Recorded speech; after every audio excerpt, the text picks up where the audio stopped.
यहाँ तक कि उसे खून से सने पेशाब आने लगे। ज्यादा देर नहीं हुई थी कि उसकी मौत हो गई, लेकिन यह तो बस बदला लेने के खेल की शुरुआत थी। सबसे चौंकाने वाली बात यह थी कि यह निर्मम अत्याचारी व्यक्ति दरअसल खुद ही सबसे ज्यादा यातनाएं झेल चुका था। कुछ समय पहले महिला जब होश में आई तो उसने महसूस किया कि वह कसकर बंधी हुई थी। उसकी आंखें और मुंह ढके हुए थे। जब उसने महसूस किया कि वह हिलडुल भी नहीं सकती, तब उसे एहसास हुआ कि कुछ बहुत बुरा होने वाला है। वह घबरा गई। उसने खुद को छुड़ाने की पूरी कोशिश की, लेकिन बेकार। उसे जल्द ही समझ में आ गया कि वह अकेली नहीं है। उसके आसपास और भी लोग थे जो बंधे हुए थे और छटपटा रहे थे। तभी पास में किसी के कदमों की गूंज सुनाई दी। सभी का दिल एकदम तेज धड़कने लगा। वे चिल्लाना चाहते थे, कुछ पूछना चाहते थे, लेकिन उनके मुंह कपड़े से बंद थे। तभी नकाबपोश व्यक्ति ने 100,000 वोल्ट का इलेक्ट्रिक डिवाइस निकाला। बिजली के झटके की आवाज सुनते ही सभी कैदियों के रोंगटे खड़े हो गए। अंधे होने की वजह से उनका डर और भी बढ़ गया था। नकाबपोश व्यक्ति ने धीरे से इलेक्ट्रिक डिवाइस लोहे के फ्रेम पर रख दिया, जिस पर 6 लोग बंधे हुए थे। अगले ही पल भयानक चीखों से पूरा कमरा गूंज उठा। उनके शरीर बुरी तरह कांपने लगे। बिजली की तीव्रता से उनके पैरों से धुआं निकलने लगा। जब झटके बंद हुए तो नकाबपोश व्यक्ति ने उनकी आंखों से पट्टियां हटा दी। फिर उसने एक लाल रंग का कागज निकाला। चलते हुए नकाबपोश व्यक्ति ने ऐलान किया कि वे सभी घोर अपराधी हैं। उन्हें यहाँ लाने का मकसद यही था कि वे अपने कर्मों की सजा भुगतें, लेकिन अगर वे अपने किए गए पापों को स्वीकार कर सच्चे दिल से प्रायश्चित करें तो उन्हें जीवित जाने दिया जाएगा, अन्यथा उनकी किस्मत में सिर्फ एक ही अंजाम लिखा है, मौत। इसके बाद नकाबपोश व्यक्ति ने पूरे कमरे में घना धुआं छोड़ दिया, जिससे सभी बेहोश हो गए। जब उन्होंने दोबारा आंखें खोली तो पाया कि उनके मुंह से कपड़ा हटा दिया गया था। यही देखते ही छोटी नाम का व्यक्ति गुस्से से आग बबूला हो गया। उसने नकाबपोश व्यक्ति को गालियां देते हुए ललकारा, अगर हिम्मत है तो सामने आ। और अगले ही पल नकाबपोश सच में उसके सामने आ गया और चुप रहने का आदेश दिया। अब छोटे को समझ आ गया कि ये बंदा सच में खतरनाक है, लेकिन जाने कहां से उसमें दोबारा हिम्मत आ गई और उसने फिर से एक गाली दे दी। तुरंत उसे हजारों वोल्ट का करंट झटका दे दिया गया। इतना ही नहीं, बाकी लोग भी इस झटके की चपेट में आ गए। छोटे तुरंत बेहोश हो गया और बाकी लोग भी लगभग चेतना खो बैठे, लेकिन नकाबपोश उन्हें एक पल भी चैन नहीं देना चाहता था। उसने सबको साफ कह दिया, अगर जिंदा रहना चाहते हो तो अपने सबसे बड़े पाप कबूल करो, वरना तुम्हें तड़पाकर मारने के 100 तरीके हैं। अब सभी पूरी तरह डर गए। जान बचाने के लिए वे तुरंत अपने अपने पाप बताने लगे। छोटी ने माना कि वह पैसों के लिए अमीर लोगों को बहकाती थी, हर रात अलग अलग तरह के खेल खेलती थी।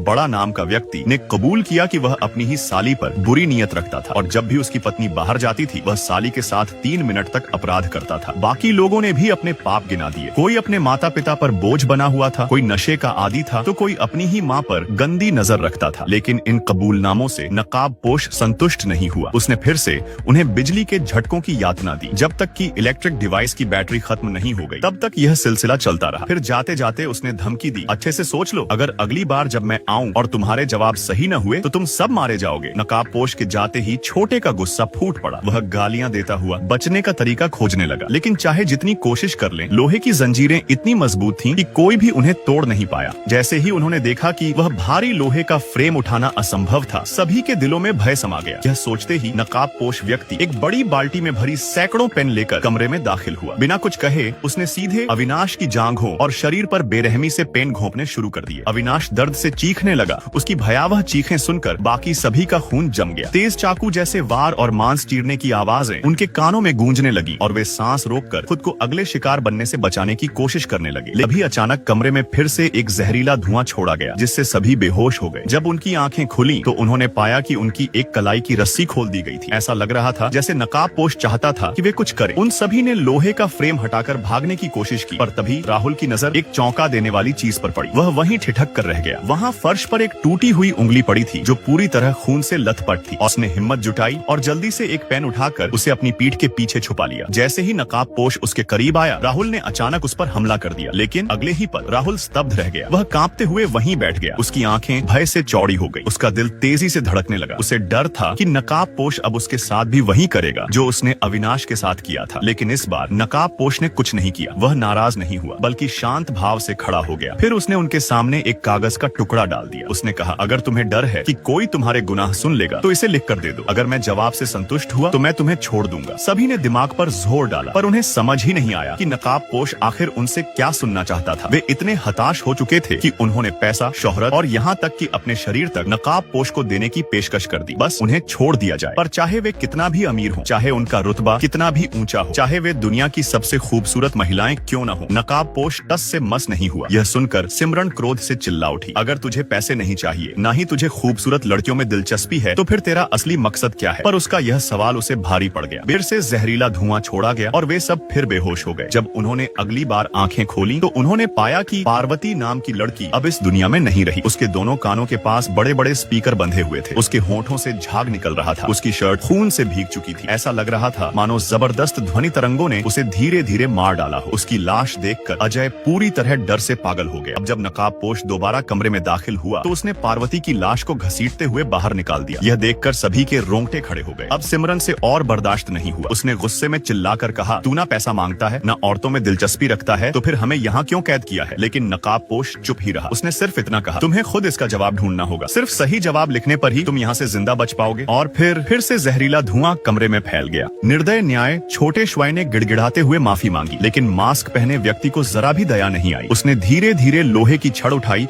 और पूरी ताकत से उसके सिर पर दे मारी। यह दृश्य देखकर बूढ़े वांग की रूह कांप उठी। वह बुरी तरह से कांपते हुए बैठा रहा, यह सोचने में असमर्थ कि अब क्या किया जाए। इस बार अगला शिकार आजैन थी, लेकिन जैसे ही मास्क वाला उसके पास पहुंचा कुछ चौंकाने वाला हुआ। उसके गले के कॉलर में अचानक जबरदस्त बिजली दौड़ी, जिससे वह दर्द से जमीन पर गिर पड़ा और झटकों के साथ मर गया। बूढ़े वांग ने पहले उसे पैर से ठोकर मारी, यह देखने के लिए कि वह सच में मर चुका है या नहीं। फिर हिम्मत जुटाकर उसका मास्क हटाया और जो देखा उससे उसकी रूह उड़ गई। मास्क के पीछे कोई और नहीं बल्कि उसका पुराना स्कूल दोस्त था, लेकिन उसके होठों पर जोरदार गोंद चिपका हुआ था और उसकी आंखों में गहरा डर झलक रहा था, जैसे किसी ने उसे इस नरसंहार के लिए मजबूर किया हो। बूढ़े वांग पूरी तरह स्तब्ध था। मास्क वाला मर चुका था, वह बच चुका था। उसे राहत महसूस होनी चाहिए थी, लेकिन उसके दोस्त की डरी हुई आंखें और हाथ में पकड़ी तस्वीर किसी भयानक साजिश की ओर इशारा कर रही थी। लेकिन अब सोचने का समय नहीं था, बचने का था। वह हथकड़ी तोड़ने के लिए लोहे के रॉड से प्रहार करने लगा। तभी आजैन को मोमबत्ती में एक चाबी दिखी। वह तुरंत मोमबत्ती बुझाने लगी, लेकिन जल्दबाजी में चाबी दूर जा गिरी। शुक्र था कि आजैन पास में ही थी। उसने चाबी उठा ली और अपनी हथकड़ी खोल ली। बूढ़े वांग भी बेसब्री से अपनी बारी का इंतजार करने लगा, लेकिन तभी आजैन के चेहरे पर एक अजीब सी मुस्कान आई और जैसे ही उसने बूढ़े वांग की ओर देखा पूरी सच्चाई उजागर हो गई। असली साजिशकर्ता कौन था? यह घातक न्याय किसी और का नहीं, आजैन का ही रचा हुआ खेल था। 10 साल पहले जब वह एक खूबसूरत किशोरी थी तो उसने बूढ़े वांग से अपना प्यार जताया, लेकिन उसने न केवल उसका मजाक उड़ाया बल्कि पूरी स्कूल में यह झूठ फैला दिया कि आजैन एक चरित्रहीन लड़की है जो लड़कों को फंसाती है। धीरे धीरे यह झूठ एक भयानक बुलिंग में बदल गया। स्कूल के कई लड़कों ने आजैन को सताया, प्रताड़ित किया, जिनमें छोटी मेई, क्वेई हुआ, छोटे श्वाई, आवेई और मास्क वाला दोस्त सबसे आगे थे। वह दर्द, वह अपमान, वह क्रूरता आजैन ने अपने भीतर जमा कर ली और उसने ठान लिया कि एक दिन वह इस अन्याय का बदला लेगी। आज उसकी बदला लेने की योजना पूरी हो चुकी थी। अंतिम न्याय। बूढ़े वांग ने रोते हुए माफी मांगी, लेकिन आजैन की आंखों में कोई दया नहीं थी। उसने एक बिजली का स्विच दबाया और बूढ़े वांग